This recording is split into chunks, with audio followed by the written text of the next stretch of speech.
মুসলিম উম্মাহর দরজায় কড়া নাড়ছে পবিত্র রমজান মাস। আর মাত্র কয়েকদিন পেরুলেই শুরু হবে রমজান। এখনই রমজানের প্রস্তুতিতে বিশেষ কিছু আমলের বাস্তবায়ন খুবই জরুরি। তাহলে রমজান শুরুর আগের মুমিন মুসলমানের সেই প্রস্তুতি ও করণীয়গুলো কি?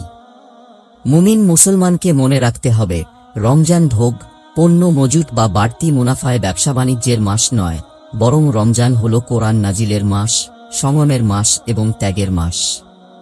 এ মাস ইবাদত বন্দেগীর মাস। আল্লাহর রহমত, বরকত, মাগফেরাত, নাজাত ও যাবতীয় কল্যাণ লাভের মাস। তাই এ মাসের আগমনের আগে মুমিন মুসলমানের বিশেষ কিছু করণীয় রয়েছে। সেজন্য এখন থেকে প্রস্তুতি নেওয়া জরুরি।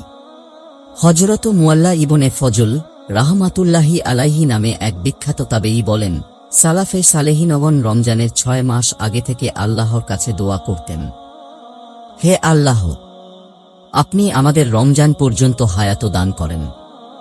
আর রমজান শেষে তারা বাকি 6 মাস দোয়া করতেন, হে আল্লাহ, রমজানে যা আমল করেছি তা আপনি কবুল করে নিন। রাসূলুল্লাহ সাল্লাল্লাহু আলাইহি ওয়াসাল্লাম ইরশাদ করেছেন, নিশ্চয়ই আল্লাহর কোনো বান্দা যে কোনো ভালো কাজ বা আমল যদি যথাযথভাবে উত্তম উপায়ে করে, তবে সে আমল বা কাজ আল্লাহ তাআলা পছন্দীয় হিসেবে গ্রহণ করেন। 1. তাওবাহ ইস্তেগফার করা। রমজানের আগের সব গুনাহ থেকে তাওবাহ ইস্তেগফার করতে হবে। কোনো অন্যায়কারী যদি ভাবে যে রমজান চলে এসেছে আর আমার সব গুনাহ এমনিতেই ক্ষমা হয়ে যাবে, বাস্তবে বিষয়টি এমন নয়, বরং আগে থেকে তাওবাহ ইস্তেগফার করে রমজানের যাবতীয় কল্যাণ লাভে নিজেকে প্রস্তুত করা খুবই জরুরি। আর তাতে আল্লাহ তাআলা ওই বান্দার আগের সব গুনাহ মাফ করে দিয়ে রমজানের যাবতীয় কল্যাণ দিয়ে জীবন সুন্দর করে দেবেন। এজন্য বান্দা বেশি বেশি পড়বে, আল্লাহুম্মা আগফিরলি, হে আল্লাহ, আমাকে ক্ষমা করে দিন। 2. রমজানের সব উপকারিতা স্মরণ করা। বরকতময় মাস রমজান সম্পর্কে কোরআন সুন্নায় যেসব ফজিলত, মর্যাদা ও উপকারিতার বর্ণনা রয়েছে, রমজান শুরু হওয়ার আগেই সেসব সম্পর্কে জেনে নেওয়া। সেসব উপকার পেতে কোরআন সুন্নাহর দিক নির্দেশনাগুলো মেনে চলার প্রস্তুতি নেওয়া।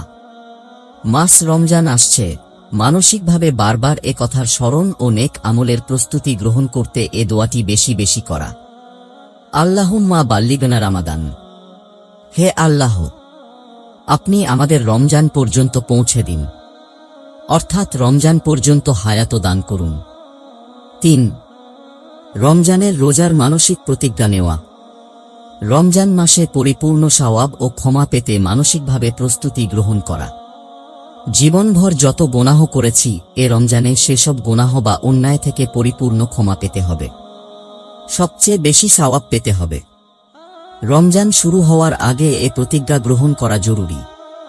আফসোসের বিষয়, অনেক সময় পূর্ব প্রস্তুতি না থাকার কারণে রমজান পেয়েও মুমিন মুসলমান পরিপূর্ণ সওয়াব ও ক্ষমা পাওয়া থেকে বঞ্চিত হয়। প্রতিজ্ঞা এমনভাবে করা যে, চাকরি বা করি, ব্যবসা বাণিজ্য বা নিজের কাজ যেমনই হোক, আমি আমার বিগত জীবনের সবে গুনাহ থেকে নিজেকে মাফ করিয়ে নেব।